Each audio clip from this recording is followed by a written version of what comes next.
More details are emerging about the immigration raid at a California cannabis farm Ooh, last week. that's New why. numbers released by Homeland Security Secretary Kristi Noem show that 319 illegal migrants were arrested and 14 children were rescued. Christina Coleman is here with the latest. Hello, Christina.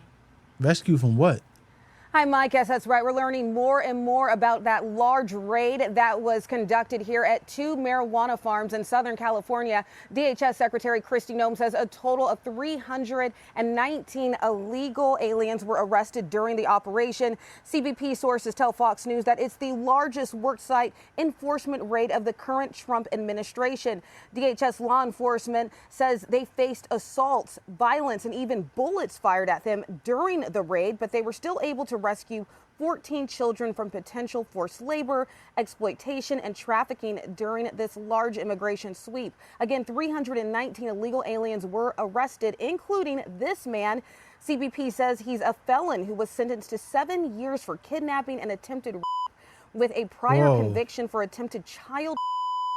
They also noted that this man was working at the very same farm as some of the children who were rescued, including one who was just 14 years old. DHS. See, this is the problem. When people talk about people coming here undocumented, this guy slips through the cracks. Nobody knows what's going on with him. He's on, like, if you're in this country and you do something like this guy's done, you're going to end up on a list. You're going to end up on a registry. If you're here and nobody knows that you're here, you're just roaming around. You get free reign of the entire country. So I didn't know when I started talking about this that this was going to be about illegal migrants. I did see a little bit of the back and forth between the police and the protesters as far as what she mentioned, the shooting. I did see that, I think Friday. But in terms of this gentleman and the story in general being related to illegal migrants, I didn't know that that's where this was going. But this is why you can't just let people come into the country undocumented. We have to know who's coming here. When I say, hey, I support what Trump is doing in terms of removing illegal migrants, this is the person that I'm talking about. I'm not necessarily enthused about other people coming here illegally, eating off the infrastructure, using the infrastructure.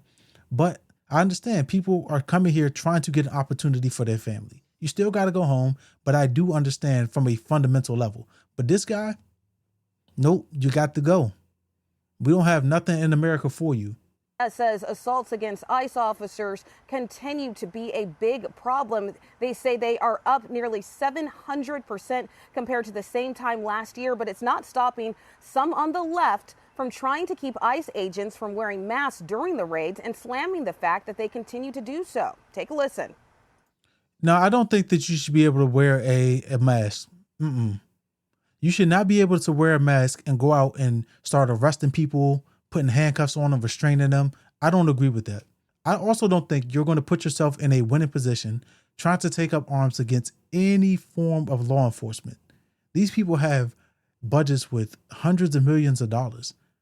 They are going to whoop you every single time. They may not catch you right now, but if you do something to hurt a law enforcement officer, they will find you.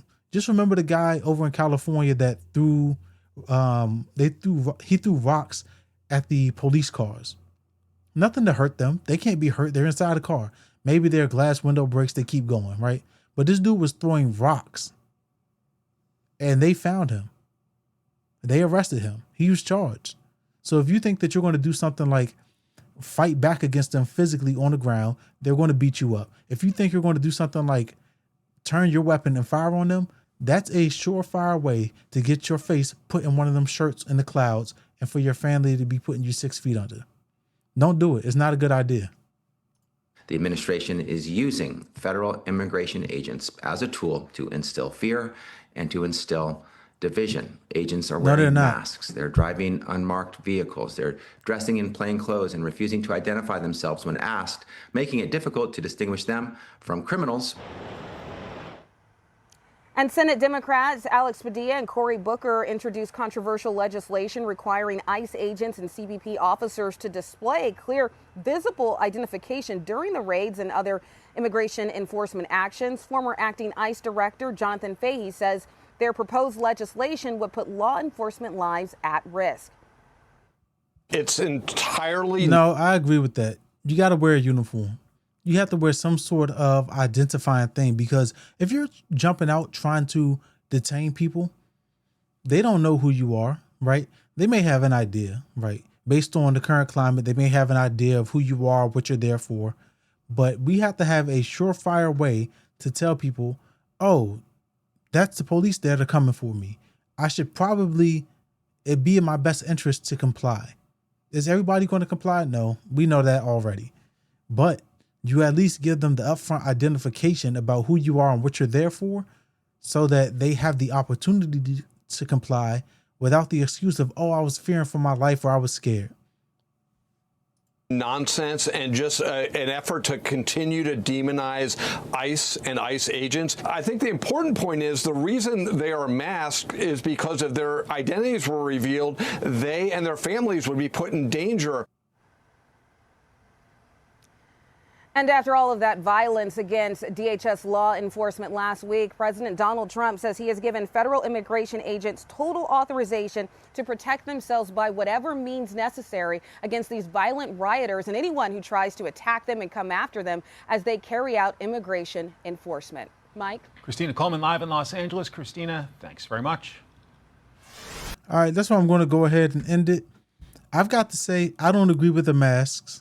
I agree, people that, especially the people that are violent, you got to go. We don't want you here. We don't want you here. We know that whatever you have going on back home may not be the best of conditions.